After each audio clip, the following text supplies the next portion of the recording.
마간당 아라오포 산영라핫 CTS 시청자 여러분 안녕하세요.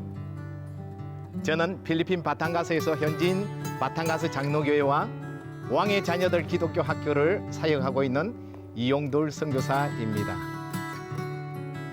창세기 45장 4절에서 5절까지 요셉이 형들에게 이르되 내게로 가까이 오소서. 그들이 가까이 가니 이르되 나는 당신들의 아우 요셉이니 당신들이 애굽의 판자라. 당신들이 나를 이곳에 팔았다고 해서 근심하지 마소서. 한탄하지 마소서. 하나님이 생명을 구원하시려고 나를 당신들보다 먼저 보내셨나이다. 우리는 모두 정말 어려운 시대를 지나가고 있습니다. 이 지구가 고통을 당하고 있습니다. 코로나로 인하여 팬데믹 기간을 지나가고 있습니다.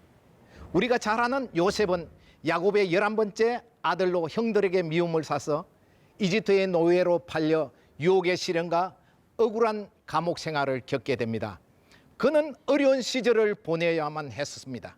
하지만 이후에 이집트의 총리 대신이 되어서 이집트 국가를 다스렸습니다.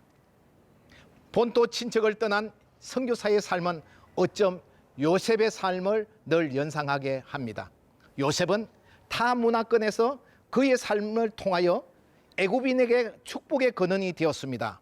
그런 점에서 요셉은 선교적 삶을 살았음을 알 수가 있습니다. 선교사는 요셉과 같은 삶을 살아가는 사람들입니다. 그럼 선교사는 어떤 사람입니까? 첫째로 비전을 가지고 온 사람들입니다. 하나님의 꿈을 현지인들에게 심어주는 사람입니다. 요셉은 꿈동이었습니다. 그의 비전은 이루어졌습니다.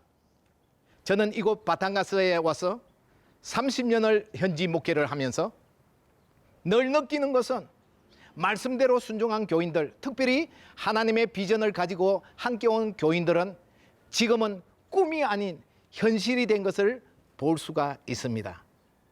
둘째로 선교사는 하나님과 함께하는 삶입니다. 선교사는 타 문화권에서 하나님의 손길 하나 붙잡고 살아가는 사람들입니다.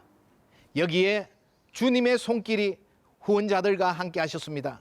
예상하지도 않았던 도움의 손길이 있었습니다. 하나님께서 하나님의 손길들을 통하여 하나님의 선교를 하고 있습니다. 요셉이 그렇게 어려운 생활을 할 때에도 하나님은 항상 함께 하셨습니다. 형들은 요셉을 애굽에 팔아넘겼지만 그는 하나님께서 보내셨다고 합니다. 우리 모두 이 팬데믹 기간에도 임마누엘 되시는 하나님과 함께 하시면 능히 이겨나갈 것을 믿습니다. 셋째로 선교사는 축복의 통로가 됩니다. 요셉을 통하여 온 나라가 그리고 그의 가족이 하나님의 축복을 받았습니다. 주님의 대위 명령은 땅끝까지 복음을 전하는 것입니다. 이 축복을 나누는 것입니다. 영생을 나누는 것입니다. 이 귀한 사명을 천사에게 시키지 않으셨고 바로 저와 여러분을 통하여 일을 하시기를 원하시는 하나님의 음성을 들어야 할 것입니다. 우리가 바로 축복의 통로이기 때문입니다.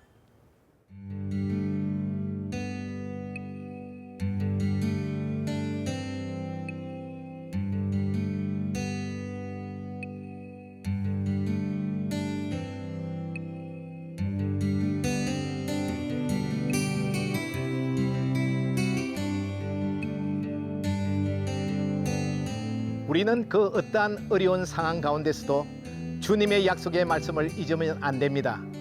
하나님께서 함께 하시고 우리를 부르시고 우리를 통하여 축복의 통로로 사용하시려는 주님의 부르심에 늘 화답하는 삶이 되어야 할 것입니다. 요셉이 선교사적인 삶을 살아갔듯이 선교사는 요셉과 같이 비전의 사람, 하나님과 동행하는 사람, 그리고 우리 모두 하나님의 축복의 통로가 되시기를 축원합니다.